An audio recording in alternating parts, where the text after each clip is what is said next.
Good evening. Thank you for joining me tonight. I have two individuals I thoroughly enjoy speaking with anytime you guys come on my show. John, Mustafa, thank you so much for joining me.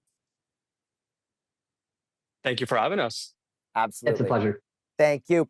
And so I wanted to talk to you guys today about this $1 trillion deal. We've got Mark Carney coming out saying, hey, we just signed this wonderful preliminary deal with China. And immediately alarm bells go off. Headlines go crazy. 1 trillion is now thrown out. I feel like in 10 years from now, it's going to be something like 25 trillion. I'm not sure what we're going to see. But I know you guys sit on two somewhat different ends of the spectrum. But I wanted to see where we could find some common ground in this deal to start the conversation. Mustafa, what are your cold thoughts when you heard this deal? What is it? And where do you stand with it? Yeah, I guess the first sort of emotions that I had, I was sort of excited for this deal. I've been looking forward to this for a very long time.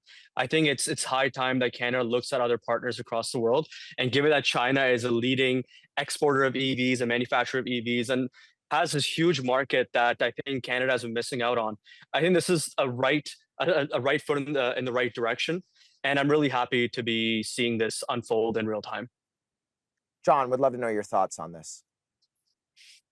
Oh, I'm always open to trade. I think trade's a good thing, but I think the deal maybe looks good on paper, but when you dig into it a bit, I think that it leaves a lot to be desired. Like, for example, I don't know if it's great for our auto market. Like, I think it might harm our auto market a little bit. And I think that us exporting oil to China, canola oil, doesn't really harm any of their markets. So I think it's a deal where on paper it looks good, but I think when you break it down, there's a lot going on. Now, John, I believe that the total amount of EVs allowed is about 49,000. Please correct me if I'm wrong. That doesn't Correct. sound like a lot. So, and I guess what I maybe heard from Carney in an indirect way was, well, this isn't going to harm our markets that much. Really, it's only 49,000 EVs. But it does make me wonder, wait, then why was China so open and seemingly down to do this deal if it really wasn't a big win for them? What are your thoughts? Well, we're having a hard time moving EVs in our industry. We want to grow the vehicle industry in Canada. That's what we hear a lot from the Liberal government. We want to grow that sector. We want to be an exporter of EVs. And I think that ultimately we're sort of missing out on that opportunity if we're going to be importing goods from China that are maybe not inferior quality. We don't know yet, but definitely made with shoddy labor practices and so I think that we have a lot to compete with. So I don't think it's a good sign for the auto market. But I agree, it's not a large amount. But I mean, if you actually break down the amount of money for 50,000 vehicles, it adds up. Mustafa, I would love to know just your thoughts on what John's saying here. Do you have any consideration if we were to try and find middle ground on this? Is 49,000 a number Yeah. that's going to affect the market? Yeah, I'm glad you brought up that number because, to be honest, that number is actually very tiny compared to our auto sector and what's actually available in Canada. So it's not going to have direct impacts on our auto manufacturing industry, which is why we would be looking at, let's say, if they are transporting the vehicles to Canada, which is about 49,000 a year. In a few years' time, we could be building those plants in Canada, which create jobs in the future.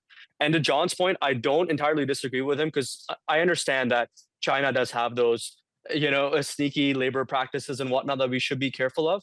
But at the same time, this is a learning market that we're looking at, and this is something that we've done in the history as well, which with Japan, with Toyota and Honda in the 70s and 80s, and I'd be happy to see that happen again as well. One of the things that I think I look at and I say, well, okay, it sounds like, I mean, if the canola market in Canada into China is about a $4 billion market, well, then we need this deal more than China maybe needs this deal. Would you say, John, that this is maybe just a good step in the right direction for China and really they were fine with the canola situation because it doesn't affect them here or there, right?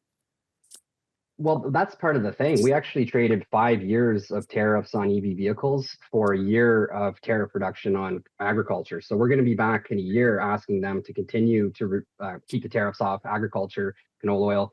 But ultimately, it's 50,000 vehicles a year for 5 years, and the plan is to grow that. The plan is not to keep it at that. So the Chinese are looking at that as a foot in the door, and they do want to expand. Okay, that's really interesting. Mustafa, we've only got about 10 seconds here, so we're going to keep the conversation flowing in the next segment. But I want to give you guys an opportunity to go back and forth on this just a little bit more. Stay tuned to hear from John, myself, and Mustafa on this $1 trillion trade deal?